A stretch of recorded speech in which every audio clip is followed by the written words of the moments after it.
Hala Kalingap Rab may nadiskubre. Grabe talaga basta pera. Mapagpalang araw mga kalinga. Alam mo na ba ang latest? Tara, ating alamin. Pero bago ang lahat, pakisubscribe mo muna ang aking munting channel, pati na si Kalingap Rab at Kuya Bal Santos. Maraming salamat po.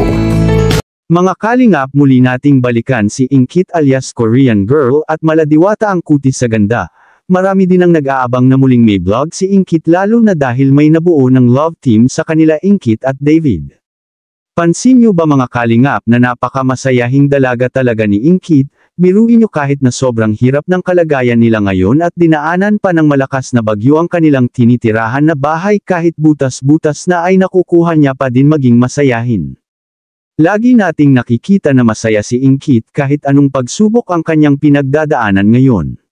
Medyo matagal din na panahon na muling napuntahan si Ingkit ni Kalingap Rab dahil busy talaga ngayon ang Kalingap kasi maraming pabahay ang inaasikaso. Sa muling pagpunta ng Kalingap team sa pangunguna ni Kalingap Rab ay bumungad sa harapan ni Kalingap Rab ang nakakatakot pagmasdan na bahay nila Ingkit dahil kunting-kunti na lang ay matutumba na ito at pwede silang madaganan kapag bumagsak ang bahay na ito. Halos hindi makapaniwala si Kalingap Rab sa kanyang nakita na ang bahay nila Ingkit ay sobrang nakakaawa ng tingnan dahil bukod sa butas-butas na ang bubong nito ay nakatagilid na din ito. Alam nyo ba mga Kalingap na itinali na lang nila Ingkit ang haligi ng bahay nila sa punong kahoy upang hindi matutumba lalo na kapag may malakas na hangin ay sobrang delikado ito para sa kanila. Kahit ganito man ang itsura ng bahay nila Ingkit ay hindi kayo maniniwala na nakasurvive ito kahit dinaanan sila ng malakas na bagyo. Nanatili pa din sila sa bahay na ito at nagdarasal na sana ay maging safe sila.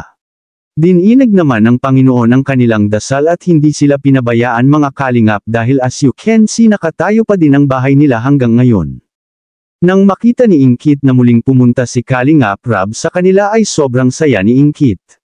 Lalo na dahil sumama din pala si David. At muli silang nagkausap at nagkamustahan. Namiss din pala nila ang isa't isa mga Kalingap. Sa ibang bahagi mga Kalingap ay may nadiskubre si Kalingap Rab kay Ingkit. Basta pera talaga ang pag-uusapan ay grabe. Ito ang mga nadiskubre ni Kalingap Rab sa kay Ingkit mga Kalingap. Hindi makapaniwala si Kalingap Rab na kahit na matagal silang nabalikan ay may natitira pa din sa perang binigay ni Kalingap Rab sa kay Ingkit mga Kalingap.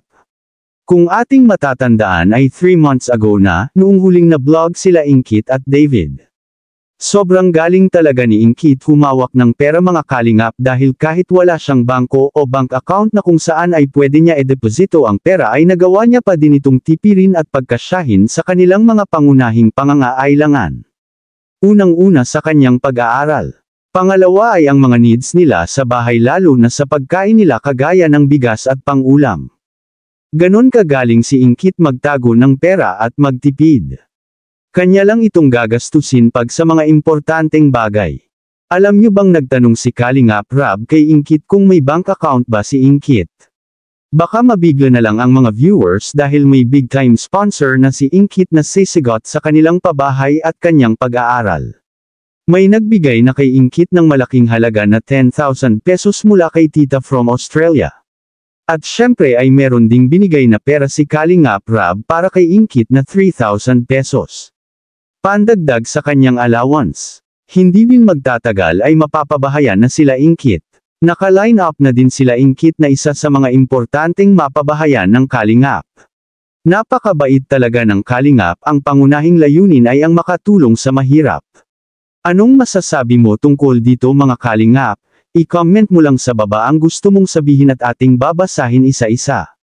Maraming salamat po. To God be the glory.